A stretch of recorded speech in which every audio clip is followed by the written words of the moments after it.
अस्सलाम वालेकुम दोस्तों। तो इस चैनल पर सिर्फ और सिर्फ आपको माया 3D सॉफ्टवेयर के हवाले से ही वीडियोस ट्यूटोरियल्स देखने को मिलेंगे।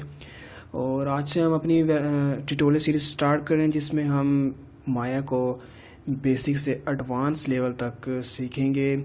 इसके हर टूल को हम बारीकी से एज़ पॉसिबल मैं आपको सिखाऊंगा, गाइड करूंगा। और साथ साथ हम टूल्स को सीखने के साथ साथ हम उनके ऊपर प्रोजेक्ट्स भी बनाएंगे, मॉडलिंग भी करेंगे। और इसके अलावा अगर आपको मेरी ये वीडियो पसंद आए तो प्लीज़ इसको लाइक कर दीजिएगा। अगर आपको समझ आए, आपका दिल करे तो आप सब्सक्राइब भी कर दीजिएगा। इसके कोई पैसे नहीं है, इसके कोई चार्जेस नहीं है। तो मैं आपको माया 2020 अपडेट वर्जन के ऊपर सारा कुछ सिखाऊंगा। तो आप भी सबसे पहले वही वर्जन डाउनलोड कर लें माया की ऑफिशियल वेबसाइट से। और माया 3 सॉफ्टवेयर के साथ आपको वहाँ से फ्री में 1 ईयर का सब्सक्रिप्शन प्लान भी दिया जाता है स्टूडेंट बेस के ऊपर। तो आप वो भी वहाँ से फ्री में हासिल कर सकते हैं। तो काफ़ी लेंथी ट्यूटोरियल होगा, आपने घबराना बिल्कुल नहीं है, क्योंकि इसके ऊपर मैं जितना पॉसिबल हो सकेगा मैं आपको टूल्स गाइड करूँगा और उन टूल्स का क्या काम होता है और किस तरह से हम उसको मैनेज करते हैं, उसमें हम क्या कुछ कर सकते हैं, वो सारा मैं आपको इस वीडियो में समझा दूँगा। तो चाय बिस्किट लेके बैठ जाइए और चलिए शुरू करते हैं। तो मैं अपना सबसे पहले माया 3D सॉफ्टवेयर ओपन कर लेता हूँ 2020 अपडेटेड वर्जन। ओके। तो वैसे मैं फर्स्ट टाइम यूट्यूब स्टार्ट कर रहा हूँ, तो हो सकता है कि मैं कभी कभी बोले में थोड़ा हिचकिचा जाऊँ, थोड़ा गलत बोल जाऊँ, लेकिन आपने प्लीज़ इस चीज़ को इग्नोर कीजिएगा। और अगर आपको कुछ समझ ना आ रही हो तो आप कमेंट में नीचे मुझसे पूछ भी सकते हैं। मैं कोशिश करूँगा उसके बाद दोबारा से एक स्पेशल टूल्स के ऊपर वीडियो बना दूँगा या आपको कमेंट में गाइड कर दूँगा। तो माया वैसे सॉफ्टवेयर चाहे कोई भी सिस्टम हो थोड़ा सा टाइम लेता है, तो आपने बिल्कुल भी चीज़ को नहीं करना कि आपका सिस्टम स्लो है, लेकिन एटलीस्ट आपके पास कोर i5 थर्ड जनरेशन तक का होना चाहिए सिस्टम विद SSD इंस्टॉल्ड और कम से कम 8 GB रैम हो कि उनकी बेसिक रिक्वायरमेंट्स हैं। इसके अगर इससे कम स्पेसिफिकेशन का होगा तो आपको मसला आएगा मॉडलिंग करते हुए। लाइक बेसिक मॉडलिंग में भी आपको सिस्टम लैगिंग करने लग जाएगा और मज़ा नहीं आएगा सीखने का भी। लेकिन वैसे आप जितना अच्छा लेंगे उतना ही बेस्ट है, लेकिन कम से कम इस रिक्वायरमेंट्स तक आपके पास कंप्यूटर और लैपटॉप होना चाहिए। तो मेरा सॉफ्टवेयर ओपन हो गया है। तो सबसे पहले मैं यहाँ से न्यू सीन के ऊपर क्लिक करता हूँ। अगर आप चाहें तो यहाँ फाइल मेन्यू से जाके भी इसको ओपन कर सकते हैं और Ctrl+N यहाँ पर आप देख सकते हैं। ये इसको अगर शॉर्ट की है, इसको आप प्रेस करेंगे तो भी न्यू सीन एक न्यू फाइल ओपन हो जाएगी। जिस तरह हम फोटोशॉप वगैरह में न्यू फाइल ओपन करते हैं उस तरह यहाँ पर न्यू फाइल की जगह न्यू सीन कहा जाता है। तो न्यू सीन के ऊपर क्लिक कर लेते हैं हम। ये पहले मैंने एक ओपन किया होता तो वो मुझसे पूछना चाह रहा आप सेव करना चाहते हैं या नहीं। ये तो बेसिक चीज़ें शायद हर किसी को पता ही होती हैं। तो मैं इसको डोंट सेव कर दूंगा और अब मेरा एक बिल्कुल न्यू फाइल ओपन कर ली सीखने के लिए हमने। तो इसमें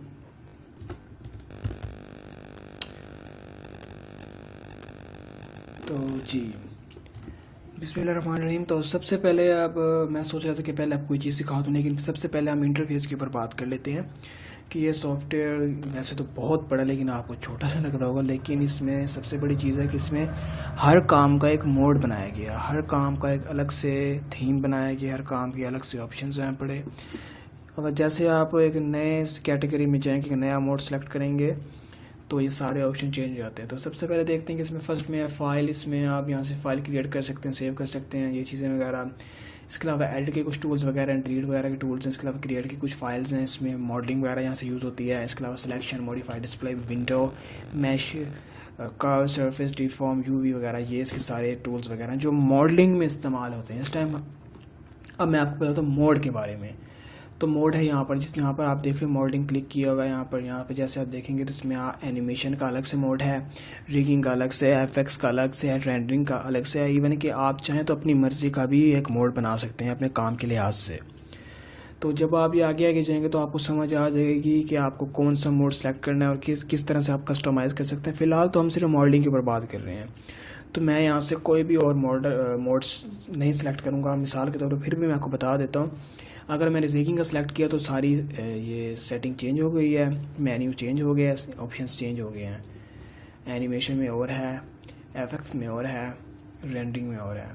तो फिलहाल मैं इसको मॉडलिंग पे रहने दूंगा, क्योंकि हमने सिर्फ मॉडलिंग सीखनी है बेसिक लेवल से एडवांस लेवल तक की, तो मैं इसको चेंज नहीं करूँगा।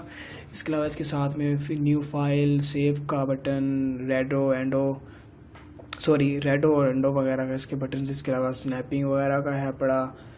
बाकी इसके अलावा यहाँ पर आ जाए तो ये आपको नज़र आएगा, इस पर क्लिक करेंगे तो ये आपका चैनल बॉक्स ओपन हो जाएगा, जिस तरह फोटोशॉप में लेयर बॉक्स होता है। इसको यहाँ पर चैनल बॉक्स या चैनल लेयर एडिटर के नाम से भी कहा जाना जाता है। इसके साथ क्लिक करेंगे तो और ऑप्शंस हैं पड़े, टूल सेटिंग्स हैं पड़े जो हम सेलेक्ट करते हैं उसके हवाले से। इसके साथ फिर एट्रीब्यूट एडिटर है।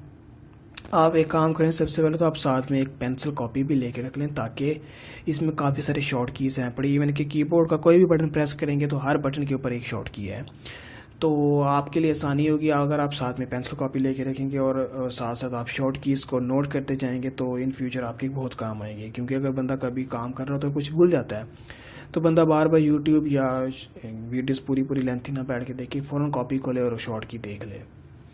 तो एट्रीब्यूट एडिटर का जो है पड़ा शॉर्ट की, वो भी मैं आपको बता देता हूँ। Ctrl+A देख लेंगे, Ctrl+A मैंने किया तो एट्रीब्यूट एडिटर ओपन हो गया है। तो इसके अलावा इसके साथ एक और ऑप्शन है पड़ा करैक्टर कंट्रोल्स का। ये बेसिकली एनिमेशन वगैरह में काम आता है, तो इसको तो फिलहाल हम वैसे भी कुछ नहीं कहेंगे, इस पर बाद में बात करेंगे। इसके अलावा इसके साथ भी सारी ऑप्शन सेटिंग वगैरह हैं बड़ी। इसके साथ इधर आ जाते हैं तो ये पैनल है पड़ा आउटलाइनर, जहाँ पर आप व्यू वगैरह चेंज कर सकते हैं, तो यहाँ पर सारा कुछ इसका होगा। इस फ्रंट व्यू का इसका मैं आपको आगे चल के बताता हूँ, मुकम्मल इसको गाइड करूँगा इसके ऊपर। फिलहाल हम ज़रा बेसिक देख रहे हैं चीज़ें इसके बारे में कि यह है क्या।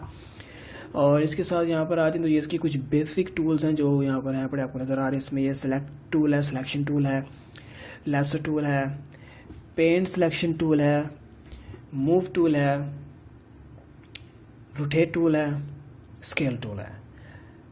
अगर आपने सिलेक्शन टूल अगर आप चाहते हैं कि मैं सिलेक्ट कर लूँ, तो इसके लिए शॉर्ट की है क्यू प्रेस करेंगे, सिलेक्शन टूल आ जाएगा। अगर आप चाहते हैं कि आप लेसो टूल इस्तेमाल करना चाहें तो इसको लिए आपको यहाँ से डायरेक्ट क्लिक करना पड़ेगा, इसका कोई शॉर्ट की नहीं है। इसके बाद है अपना पेंट सिलेक्शन टूल, इसका भी कोई शॉर्ट की नहीं है, ये भी आपको डायरेक्ट यहीं से सिलेक्ट करना पड़ेगा। इसके बाद मूव टूल है, मूव टूल के लिए आपको W प्रेस करना पड़ेगा, मूव टूल पे आ जाएंगे। उसके नीचे रोटेट टूल्स, अगर आपने रोटेट टूल सेलेक्ट करना है तो आपको E प्रेस करना पड़ेगा, आप रोटेशन टूल पे आ जाएंगे। अगर आप स्केल टूल, जिसकी मदद से आप साइज़ बड़ा छोटा कर सकते हैं, उसके लिए अगर आपने उस टूल पर रहना है तो आपको R प्रेस करना पड़ेगा। R प्रेस करेंगे तो स्केल टूल पे आ जाएगा। इसके नीचे बाकी जो ऑप्शंस वगैरह यहाँ पड़े, ये इसमें बेसिकली ये कुछ यहाँ पर ऑप्शन इसलिए भी शो होते हैं जो हमने टूल सेलेक्ट किया तो उसके हवाले से, और बाकी ये इसके व्यू के हवाले से है। इस पर क्लिक करेंगे पहले के ऊपर तो ये पर्सपेक्टिव व्यू है। नीचे इस पर क्लिक करेंगे तो ये बाकी इसके perspective view, top view, front view, side view आ जाता है। अगर आप यहाँ से क्लिक ना भी करें तो आप स्पेस प्रेस करके रखें। अगर आप सिंगल स्पेस प्रेस करेंगे तो जो आपने सेलेक्ट किया होगा वो ओपन हो जाएगा व्यू। अगर आप राइट क्लिक करके रखेंगे, सॉरी स्पेस प्रेस करेंगे तो उसके बाद आपने राइट क्लिक करना है। देन आप यहाँ पर देख सकते हैं आपको सारे व्यू नज़र आ जाते हैं, perspective view, right view, bottom view, front view, back view, top view. Top view भी चले जाते हैं, टॉप व्यू ओपन हो गया है तो हम राइट व्यू भी आ जाते हैं। फिलहाल मैंने यहाँ पर कुछ बनाया नहीं हुआ तो आपको यहाँ पर कुछ नज़र नहीं आएगा, मैं सिर्फ आपको कैमरे से बता रहा हूँ कि आप ये किस तरह से व्यू चेंज कर सकते हैं। व्यू चेंज करने के लिए आपको स्पेस का बटन प्रेस करना पड़ेगा, देन उसके बाद आपने राइट माउस का बटन क्लिक करके रखना है और यहाँ से कुछ भी सिलेक्ट कर सकते हैं। मैं वापस अपना पर्सपेक्टिव व्यू पे आ जाता हूँ। इसके अलावा अगर आप डबल स्पेस का बटन प्रेस करेंगे तो भी आप ये व्यू ओपन कर सकते हैं। ठीक हो गया, तो ये हमने व्यूज़ को भी देख लिया। तो अब हम चलते हैं इसके ऊपर पर्सपेक्टिव व्यू, और ये जो आउटलाइनर जो ग्रिड है, ये जो जालियाँ आपको नज़र आ रही हैं, ये क्या है, इसको कंट्रोल किस तरह किया जाता है, इसके ऊपर हम कहते क्या हैं। तो अब हम सबसे पहले अपनी इसी जाली को पर्सपेक्टिव व्यू, इस ग्रिड को व्यू पोर्ट, इसको बेसिकली कहा जाता है व्यू पोर्ट। ये व्यू पोर्ट है जिसको मैं मूव कर रहा हूँ। आप कोई भी प्रोजेक्ट बनाएंगे, कुछ भी बनाएंगे, वो इसी के ऊपर ही बनता होता है, इसके इधर आधा भी हो जाता है, लेकिन ये मेन चीज़ है।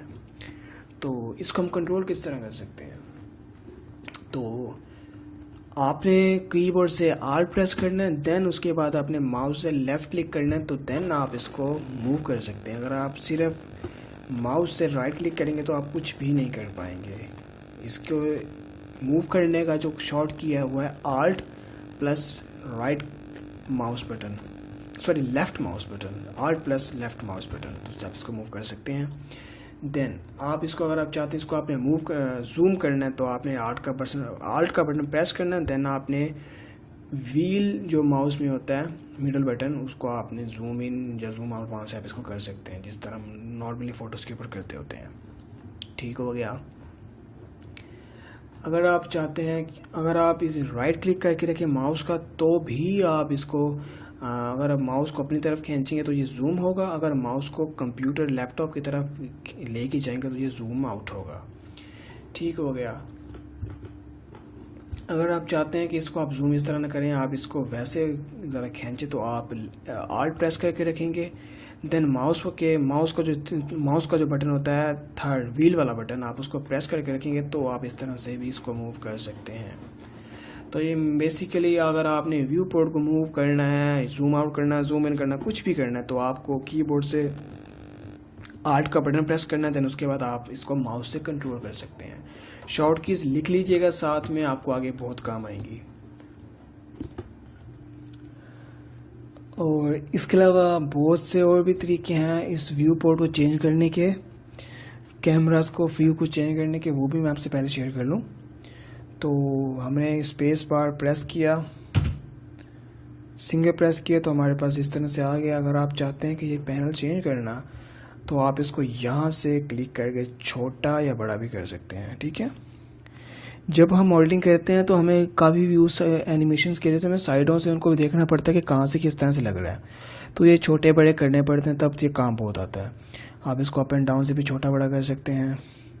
यहाँ पर आपको एक टाइम में 4 दिखाई देंगे, नज़र आएंगे, side view, front view, top view और पर्सपेक्टिव व्यू। मेन तौर पर ये इस्तेमाल होता है पर्सपेक्टिव व्यू। जैसे कि मैंने आपको पहले भी बताया, जिसके ऊपर आप माउस लेके जाएंगे, क्लिक करेंगे, देन आप स्पेस का बटन प्रेस करेंगे तो वो ओपन हो जाएगा, दोबारा क्लिक करेंगे तो वो दोबारा ऐसे हो जाएगा। ठीक है। आप इसके अलावा चाहें तो आप यहाँ पैनल्स के ऊपर क्लिक करके यहाँ से पर्सपेक्टिव में जाके पर्सपेक्टिव यूज़ कर सकते हैं। ओके। एंड इसके अलावा आप यहाँ से जाके ऑर्थोग्राफिक में फ्रंट साइड टॉप व्यू भी जा सकते हैं। ठीक हो गया। और इसके अलावा यहाँ से पैनल एडिटर ऑन करने तो यहाँ से आपको बहुत सारे ऑप्शंस दिखाई देंगे। इसके अलावा यहाँ पर अगर आप लेआउट में आ जाए तो यहाँ पर भी आपके बहुत सारे ऑप्शंस हैं। और इवन कि यहाँ पर आप हिस्ट्री भी चेक कर सकते हैं कि लास्ट टाइम आपने कौन सा क्लियर किया था।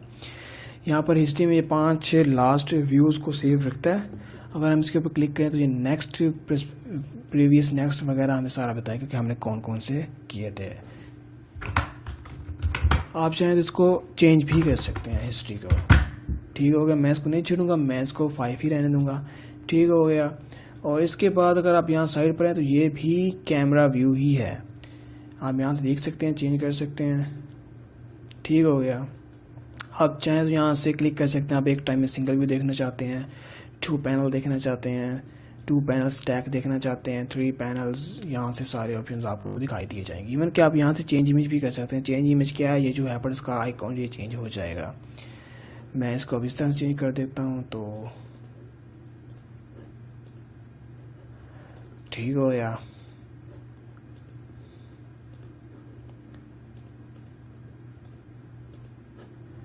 लेकिन मैं इसको पुराना ही रहने दूंगा क्योंकि वो ज़्यादा बेस्ट है, मुझे समझ भी वही आता, मैंने लर्न भी उसके ऊपर किया हुआ है। तो मैं दोबारा सेव कर दिया। तो ये चीज़ है। माया में जो सबसे मेन चीज़ है वो यही है। अगर आपको इसके ऊपर कमांड नहीं होगी, अगर आपको इसका समझ नहीं होगा, अगर आपको इसका बिल्कुल पता नहीं होगा तो आप कुछ भी ड्राइंग नहीं कर सकते, आप कुछ भी इसमें मॉडल एनिमेशन कुछ भी नहीं कर सकते। ये सबसे मेन जगह है। आप कुछ भी ड्रॉ करेंगे, कुछ भी लगाएंगे और सब इसी व्यू पर आएगा, सब कुछ इसी फ्रेम में होगा। ठीक है। अगर आप स्पेस प्लस कंट्रोल करते हैं, सॉरी कंट्रोल प्लस स्पेस करते हैं तो आप फुल स्क्रीन में भी आ सकते हैं।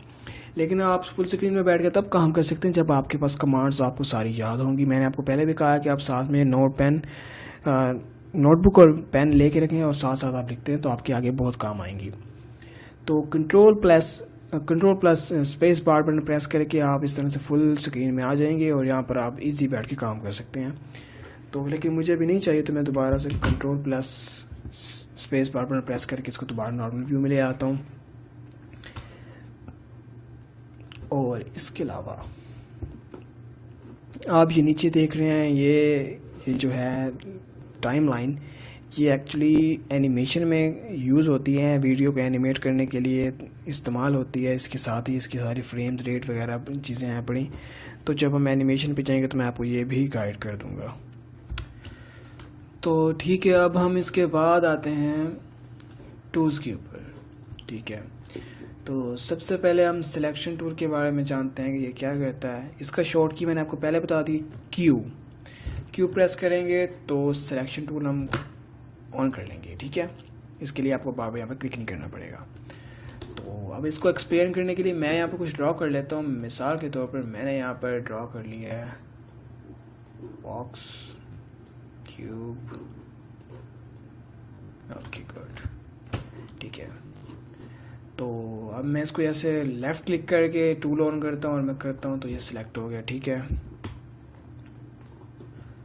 तो बेसिक ये नॉर्मल वही सिलेक्शन टूल है जिस तरह फोटोशॉप में होता है या बाकी चीज़ों में भी अगर सिलेक्शन टूल, ये वही सिलेक्शन टूल है, इसमें कुछ भी ऐसा नहीं है।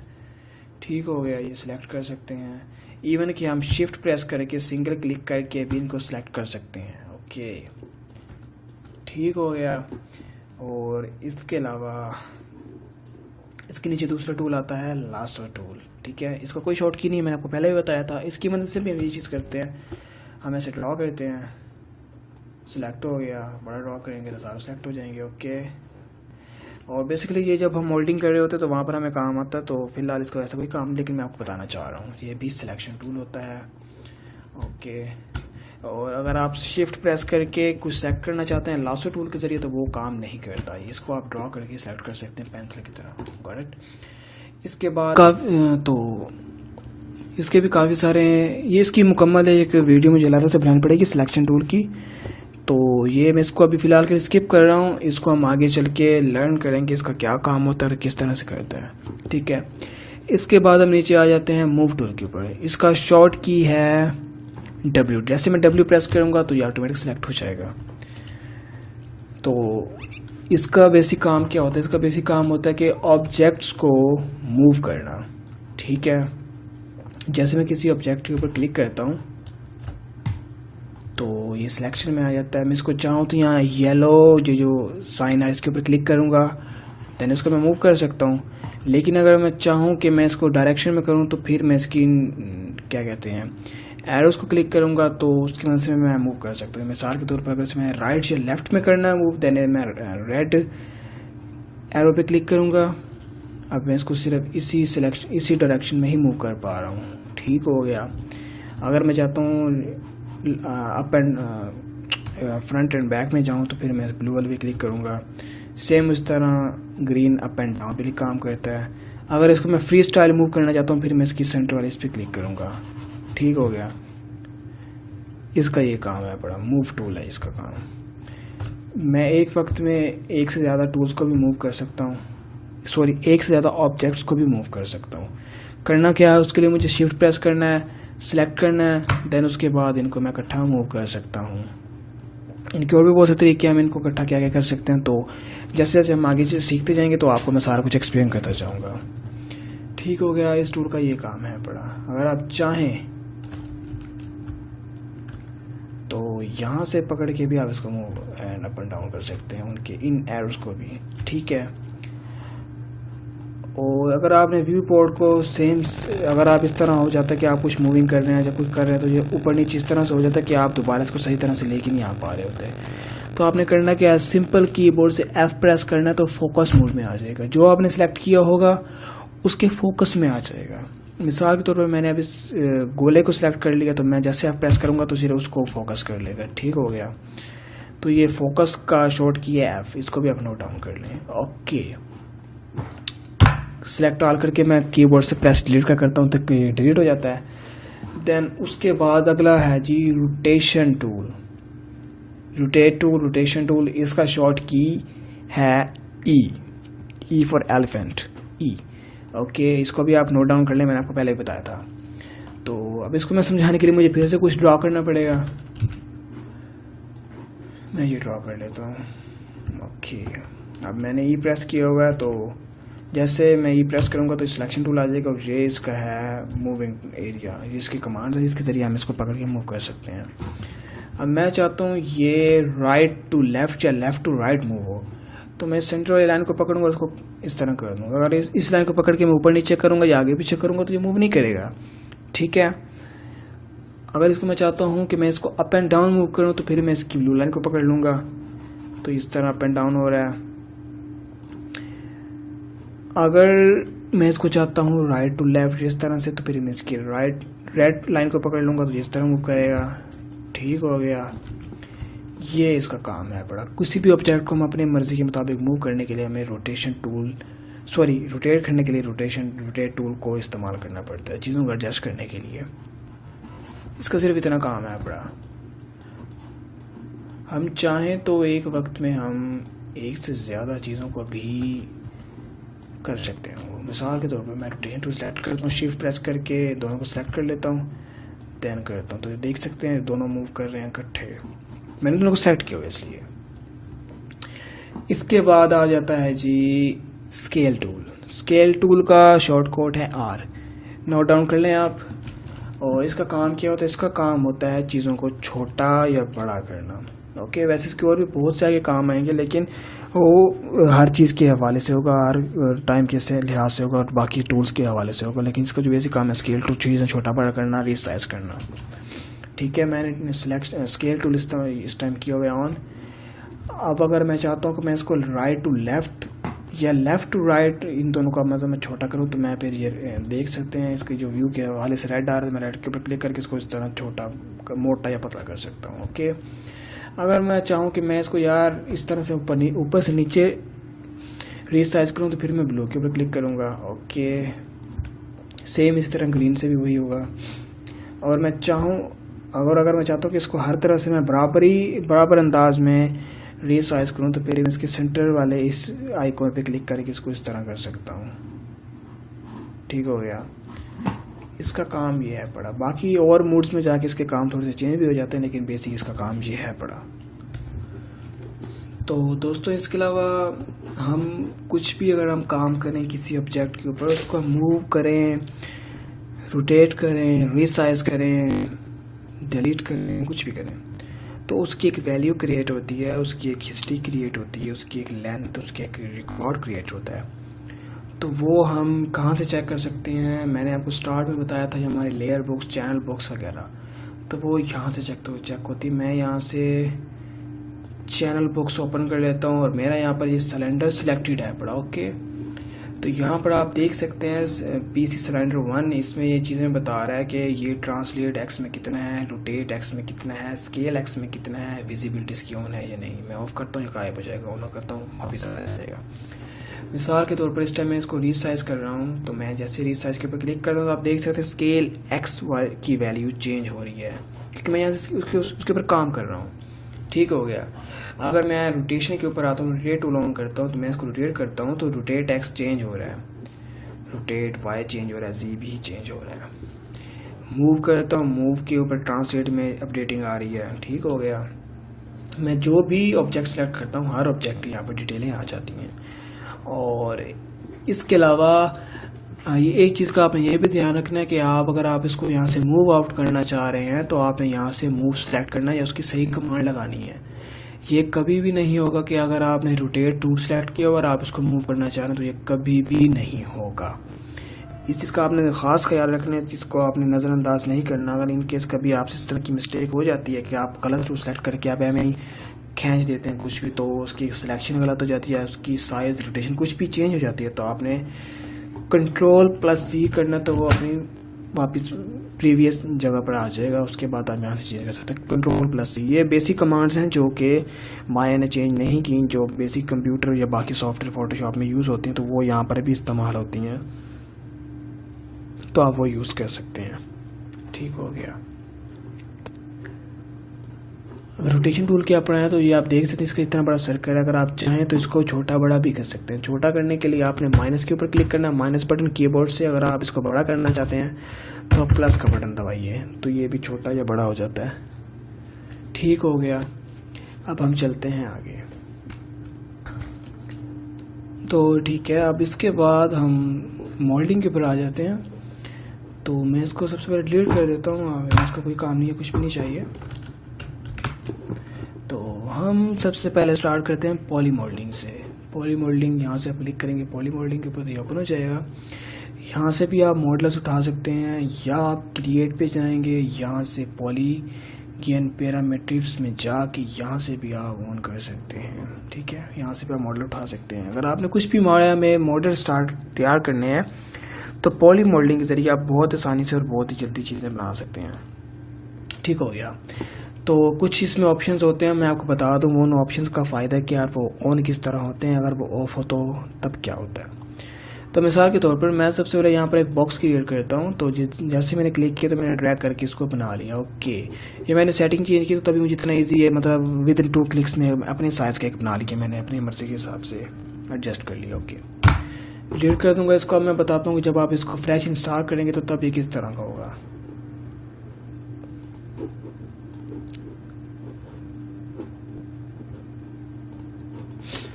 अब अगर मैं कोई भी बॉक्स क्रिएट करूंगा तो वो यहाँ पर देख सकते हैं कि वो ऑटोमेटिक क्रिएट हो गया छोटे से साइज में। ओके, अगर आप यहाँ पर इसको साइज बड़ा करना है तो फिर आपको स्केल पे आना पड़ेगा और आप इसको बड़ा कर सकते हैं।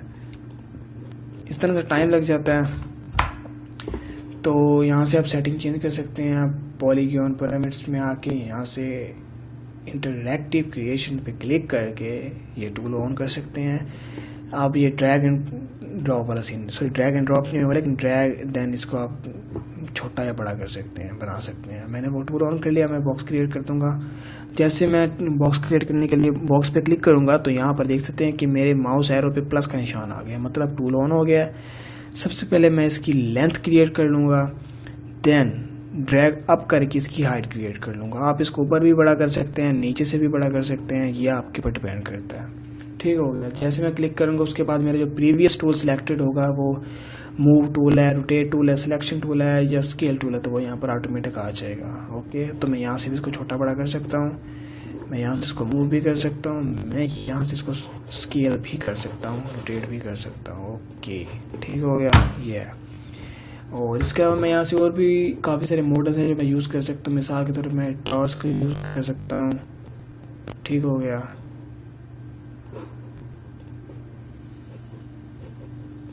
डिस्क है, बड़ी फ्लैट है, ये चीज़ है। इसकी और भी बहुत से यूज है, मैं आपको आगे चल के वो भी बताता हूँ। तो इसके अलावा ये प्लेन है, तो प्लेन जो है वो सिर्फ लेंथ में जाता है, हाइट में नहीं होता, क्योंकि ये प्लेन है बड़ा। ओके, तो दोस्तों जैसे मैंने आपको पहले भी बताया था कि हम जो भी यहाँ पर क्रिएट करते हैं कुछ भी मॉडल, उसकी एक प्रॉपर्टीज बनती होती है, उसकी रिकॉर्ड बनता है कि हमने उसको कितना रोटेट किया हुआ है, कितना स्केल किया हुआ है, या कितना साइज़ किया हुआ है। ठीक है, तो मैं आपको वो समझाने के लिए बताता हूँ कि वहाँ से कैसे कंट्रोल कर सकते हैं। मैं आपको ड्रॉ कर लेता हूँ। तो यहाँ से हम channel box, layer box open कर लेते हैं। तो यहाँ पर देख सकते हैं, यहाँ पर ये है पड़ा। अगर मैंने सबको 0 कर देता हूँ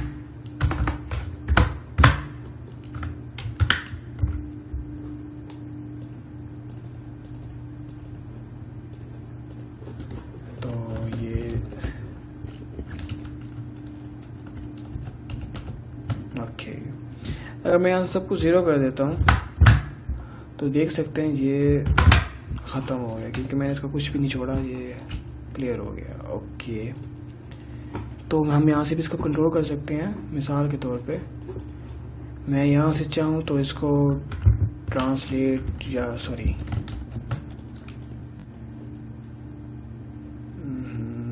थोड़ा कीबोर्ड से मेरे बटन मिसटाइप हो जाते हैं, मुझसे पता नहीं क्या है, एक मिनट माफ़ कीजिएगा। ओके,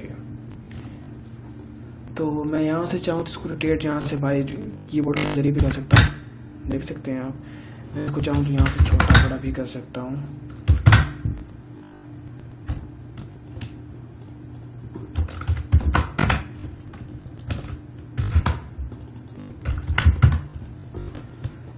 यहाँ से मैं इसको कंट्रोल कर सकता हूँ, मैं ये बताना चाह रहा था यहाँ से। इसके अलावा इसके ऊपर और भी बहुत सारी चीज़ें हैं, किस तरह से इनको हमने मॉडिफाई करना है, किस तरह से हम इनको ट्रांसफॉर्म कर सकते हैं। तो मैं इस वीडियो में बाकी भी हर चीज़ कवर करवा रहा हूँ आगे आगे। आपने वीडियो स्किप नहीं करनी, छोड़नी नहीं है, बिल्कुल वीडियो के साथ जुड़े रहिएगा, चाय बिस्किट लेके बैठें क्योंकि वीडियो बहुत लेंथी है। तो दोस्तों इसके अलावा नीचे आप देख सकते हैं इनपुट्स में यहाँ पर हाइट है, विड्थ है, डेप्थ है, सब डिविजन्स वगैरह आ रही हैं। तो इनका काम क्या, अगर हम यहाँ से विड्थ के ऊपर क्लिक करते हैं तो हम यहाँ विड्थ भी बढ़ा सकते हैं। ओके, यहाँ से हाइट भी हम चेंज कर सकते हैं।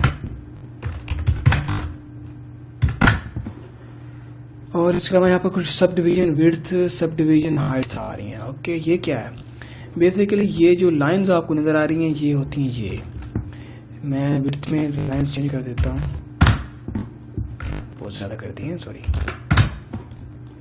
ये लाइन 15 आ गई है, ठीक है, आगे भी और पीछे भी। और अब सब डिवीजन डेप्थ में आके मैं इसको 15, सॉरी हाइट्स में आके इसको मैं 15 कर देता हूँ। तो ये इस तरह से भी चारों तरफ से 15 हो गई हैं, इवन के ऊपर से भी देख सकते हैं। ये लाइंस इसमें सारी ऐड कर दी। ये लाइंस किस लिए इस्तेमाल होती है, जब हम मॉडलिंग बैठ के करते हैं तो हम किसी भी बॉक्स को घर में चेंज कर सकते हैं, किसी भी चीज़ में चेंज कर सकते हैं। इस पर हम पहाड़ बना सकते हैं, या इसमें हमने किसी दीवार में लगा कि इसमें दीवार में से हमने दरवाजे का रास्ता निकालना है, खिड़की बनानी है, तो हमें इसके लिए ये सब डिवीजन लाइंस का बहुत ज़रूरी होता है। हम ये लाइंस बना के इसमें से हम कटिंग करते हैं, दैन इसमें से हम चीज़ें ऐड करते हैं, इसी के ज़रिए हम पहाड़ वगैरह ये सब कुछ बनाते होते हैं। तो ये चीज़ें यहाँ से आप देख लें, ये आगे चल के जब हम गाँव वगैरह या कुछ भी बनाएंगे तो इसमें सारी चीज़ें बहुत काम आएंगी। तो मैं आपको वहाँ पर भी दोबारा गाइड करूँगा साथ में। तो इसके अलावा हम बात कर लेते हैं थोड़ा सा जनरल कोड्स के बारे में, जनरल शॉर्टकीज इसमें कौन सी इस्तेमाल होती हैं। तो जिस तरह बेसिक तौर पे कंप्यूटर में जनरल शॉर्टकीज होती हैं, कंट्रोल Z से और कंट्रोल Y से रेडो और कंट्रोल Z से रेडो और एंडो वगैरह जो होता है। ओके, और इसके अलावा हम कंट्रोल D से हम इसको कॉपी इसमें हम कुछ भी डुप्लीकेट करते होते हैं, और शिफ्ट D से हम उसको पेस्ट वगैरह करते रहते हैं। तो मैं आपको करके दिखाता हूँ। मिसाल के तौर पे मैंने यहाँ पर एक बॉक्स क्रिएट कर लिया, ठीक है। अब मैं इसको चाहता हूँ मैं इसका डुप्लीकेट कॉपी इसको कर लूँ, तो मैं कंट्रोल D करूँगा। ओके, कंट्रोल D करूँगा तो ये ऑटोमेटिक कॉपी हो गया, डुप्लीकेट बनकर उसका यहाँ पर पेस्ट भी हो गया। मूव टूल पे आऊँगा, यहाँ से इसको उठा के साइड पे कर दूँगा तो इसको डुप्लीकेट रेडी हो गया। ओके, एक की इसकी है शॉर्ट की कंट्रोल+D। इसके अलावा एक इसका और शॉर्ट की है कंट्रोल Shift+D, जो कि है स्पेशल डुप्लीकेट। उसका क्या होता है वो मैं आपको करके दिखाता हूँ। इसको मैंने सेलेक्ट किया, कंट्रोल Shift+D कर दिया, डुप्लीकेट हो गया। अब मैं एक जगह पर जाकर इसको दूसरे को रख देता हूँ, ठीक है, इतने फासले पर रख दिया। अब मैं प्रेस करता हूँ दोबारा से Shift+D, देख सकते हैं मैंने जैसे कंट्रोल Shift+D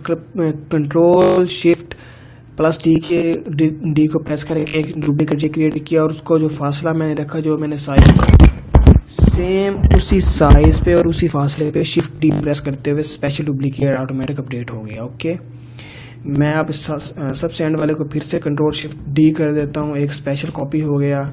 देन इसको मैं थोड़ा सा ऊपर ले जाके दोबारा से Shift+D करता रहता हूँ, तो ये स्पेशल डुप्लीकेट कॉपी होता जा रहा है इस तरह। तो ये आगे मॉडलिंग में बहुत काम आता होता है। तो ये चीज़ें मैंने आपको बता दी हैं। तो इसके बाद मैं थोड़ा सा और आपको आगे गाइड करता हूँ, चीज़ें समझाता हूँ, जिसके बाद आप एक बेसिक सा मॉडल तैयार कर सकेंगे आराम से इस वीडियो को देखने के बाद। तो अब तक हमने पॉली मॉडलिंग के बारे में जितना काफ़ी तक हमने बेसिक उसको लर्न कर लिया, सीख लिया। अब मैं इसके बाद ज़रा इसको एडवांस लेवल पे और ट्रांसफॉर्मेशन इसकी जो होती है, मॉडिफिकेशंस होती है, वो मैं अब आपको सिखाने जा रहा हूँ। और इसके अलावा ये जो चीज़ें आप देख रहे हैं इसको भी डिस्कस करते हैं कि ये किस तरह होता है और इनका क्या काम होता है, सारा कुछ। तो मैं कुछ यहाँ पर ड्राइंग कर लेता हूँ सीखने के लिए। तो मैं यहाँ से क्यूब बना लेता हूँ।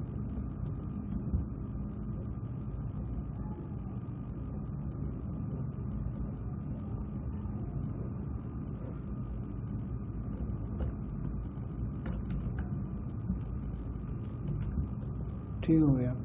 अरे दोस्तों, अगर आपके पास ये चीज़ें ऐसे शो नहीं हो रही ना, मतलब इस तरह से ग्राफिक्स शो नहीं हो रहे या सिस्टम लैग कर रहा है, स्लो हो रहा है।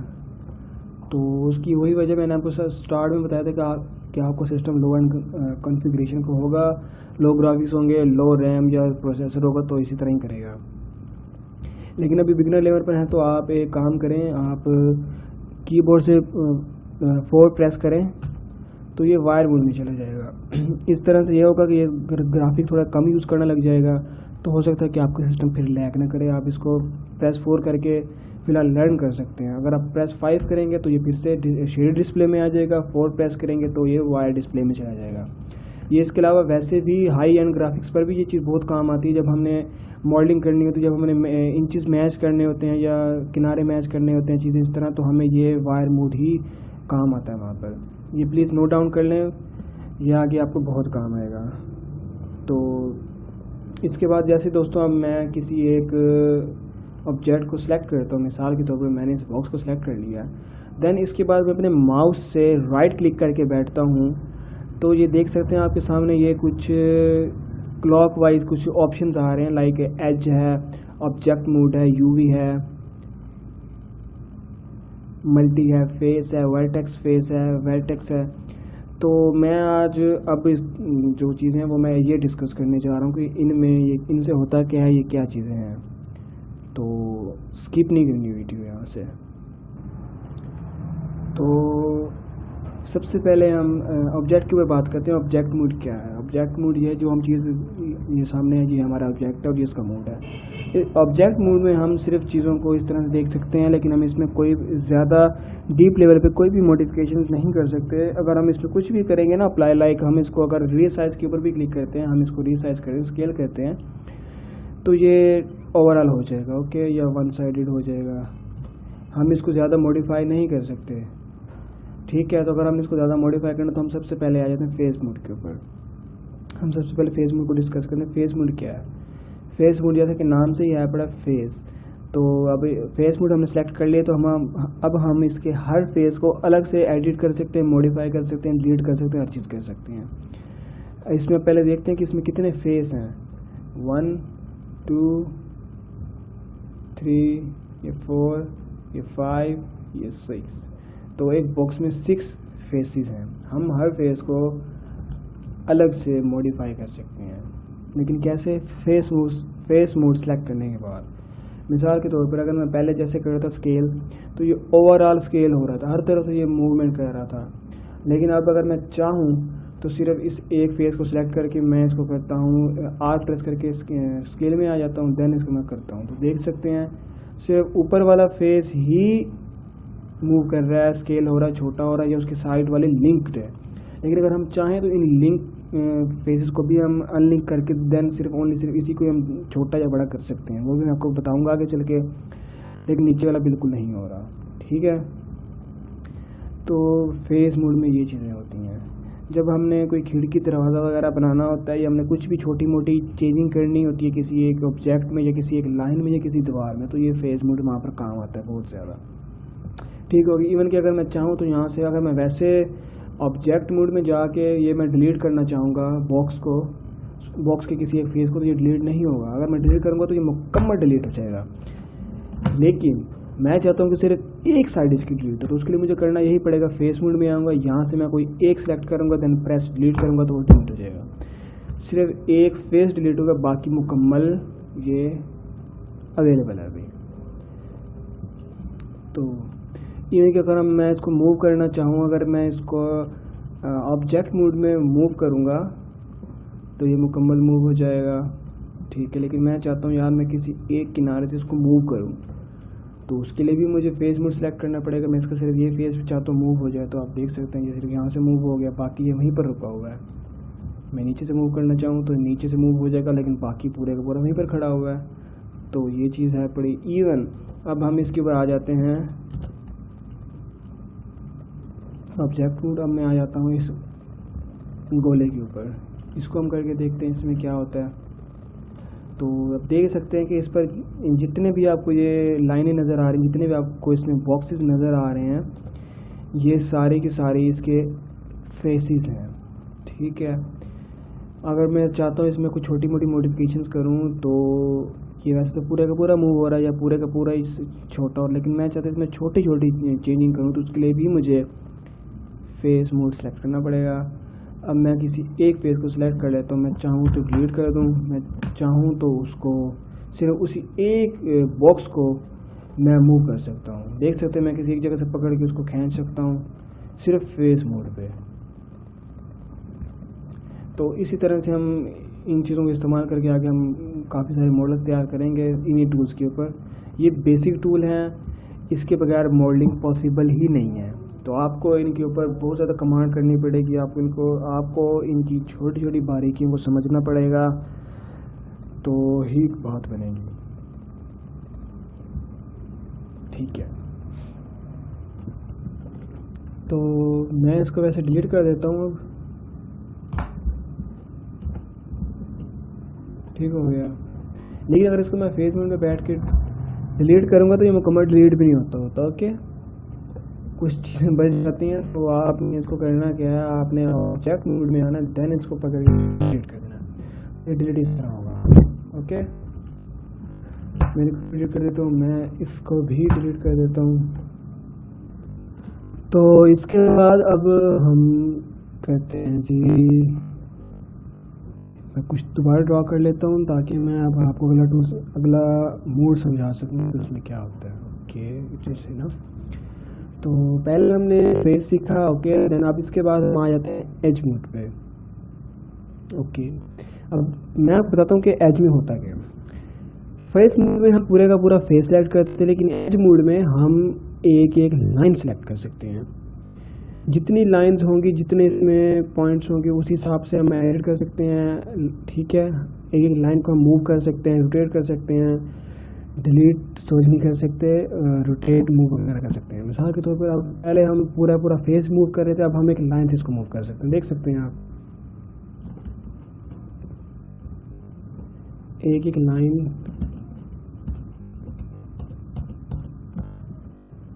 एक एक लाइन से हम मूव कर सकते हैं, स्केल भी कर सकते हैं। ये काम होता है एज में। इवन कि आप देखें तो इसमें भी एक एक लाइन हम कर सकते हैं। फिर से एज में सेलेक्ट करते हैं इसके ऊपर। ओके, मूव भी हो जाएगी, स्केल भी हो जाएगी, रोटेट भी हो जाएगी। ये आप इन चीज़ों को यूज़ करते हो अपनी क्रिएटिविटी और आइडिया से आप कुछ भी अच्छा सा डिज़ाइन कर सकते हैं। मॉडलिंग में सारे यही टूल, सबसे पहले ये चीज़ इस्तेमाल होती है, बाकी चीज़ें बाद में आती हैं। बेसिक जो स्ट्रक्चर होता है वो इन्हीं चीज़ों के ऊपर तैयार किया जाता है। तो इसके बाद अगला टूल हम देख लेते हैं वर्टेक्स। ठीक है, इसको सेलेक्ट कर लेते हैं, लेकिन उससे पहले इसको मैं डिलीट कर देता हूँ। डिलीट नहीं हो रहा, हमें ऑब्जेक्ट मोड सेलेक्ट करना पड़ेगा, देन डिलीट होंगे। ओके, फिर से को ड्रॉ कर लेते हैं।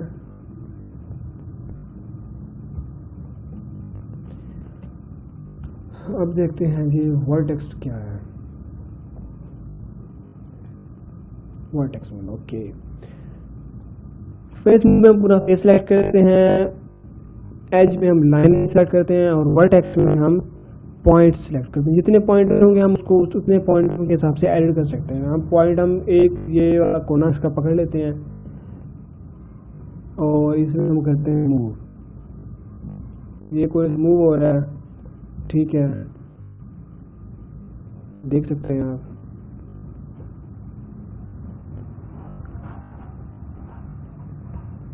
इसमें स्केल नहीं होता इसमें। ओके, सेम ये चीज़ इम्प्लीमेंट इस पर भी हो जाती है। ये स्केल, सॉरी, इसको तो हमने अभी तक वर्ड कर लिया। ओके, तो अब हम इसको करना चाहते हैं जी, कहीं से मूव कुछ भी कर सकते हैं, पॉइंट टू पॉइंट हम चलते रहते हैं।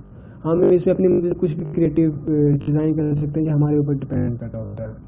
ठीक है, अब जैसे ये है, इसको हम वर्टेक्स में कर लेते हैं और यहाँ से हम कुछ भी ड्रॉ कर सकते हैं।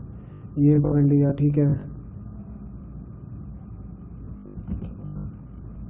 कुछ भी हम कर सकते हैं, सारा कुछ इसी के ऊपर ही है। ओके, ये हमारे अपने दिमाग पे है कि हम किस तरह से कौन से पॉइंट को पकड़ के कुछ भी डिज़ाइन करना हो तो हम उसको किस तरह से मॉडिफाई करेंगे।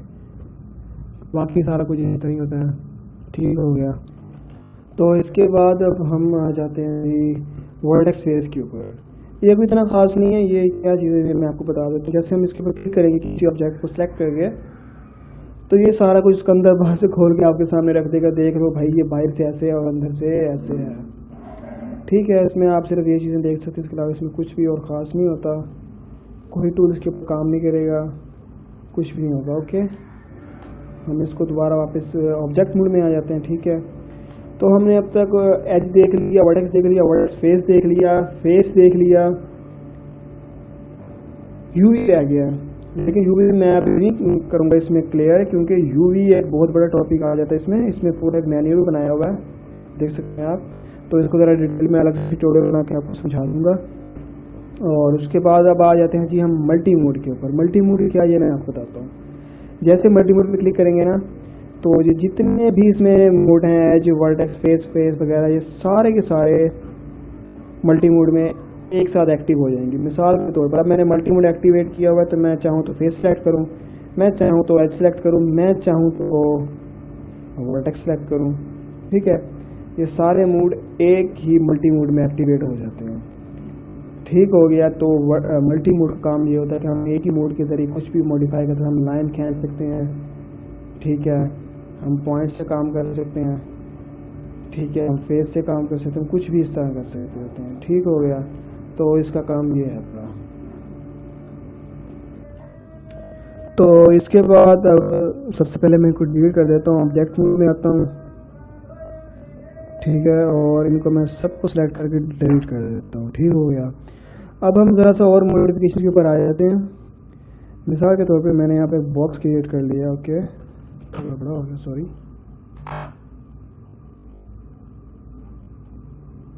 Okay, good. अब मिसाल के तौर पर ये स्टर्न ट्रांसफॉर्म मोड में है, ये सेंटर में नहीं है। सेंटर होता ही है। ओके, ये क्रॉस देख रहे हैं, ये यहाँ पर सेंटर होता है, लेकिन ये साइड पर, तो ये ट्रांसफॉर्म मोड में है। लेकिन मैं चाहता हूँ यार इसको मैं सेंटर में लेके आऊँ, ये साइड पर क्यों है? समटाइम काम करते हुए ये इधर उधर लेफ्ट राइट आगे पीछे निकल जाता है। तो इसका क्या तरीका है बड़ा? सबसे पहला तरीका तो वो है जी, यहाँ से हम क्रिएट पे जाएंगे, सॉरी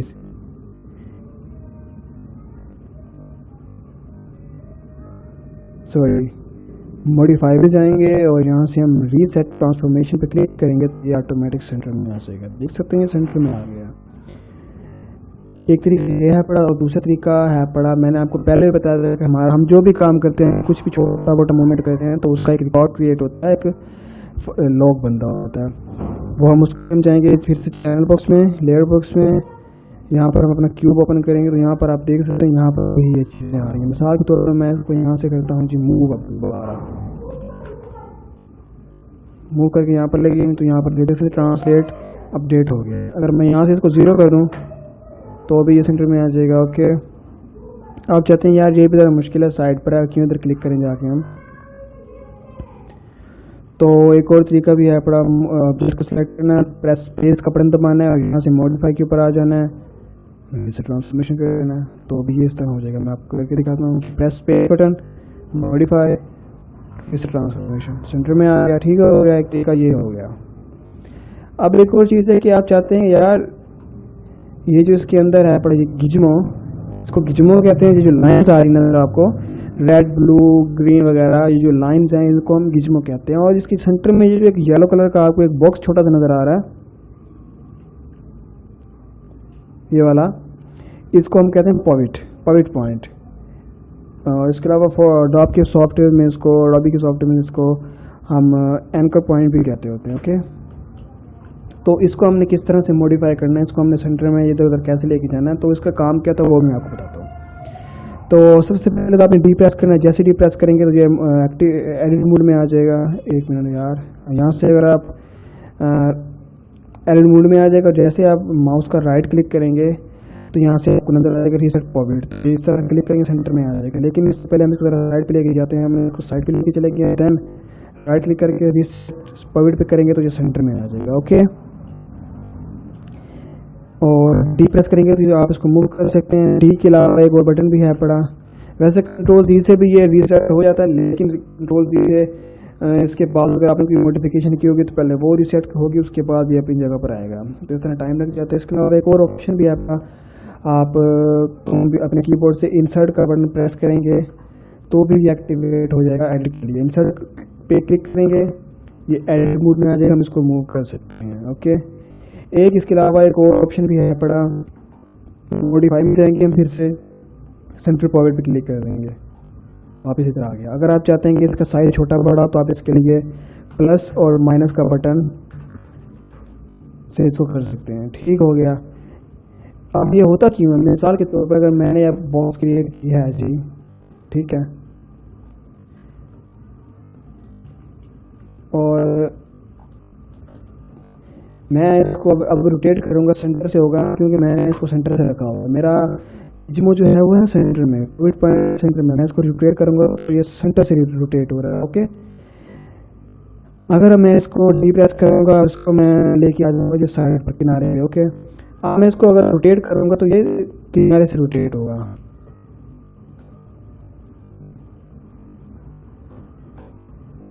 ऑब्जेक्ट मैंने क्या दूसरा सेट कर लिया, मैं यहाँ से इसको करूँगा तो ये देख सकते हैं ये यहाँ से रोटेट कर रहा है क्योंकि मैंने अपना पॉइंट इसके किनारे पर लाके खड़ा कर दिया था। ओके, अब ये सेंटर से नहीं हो रहा।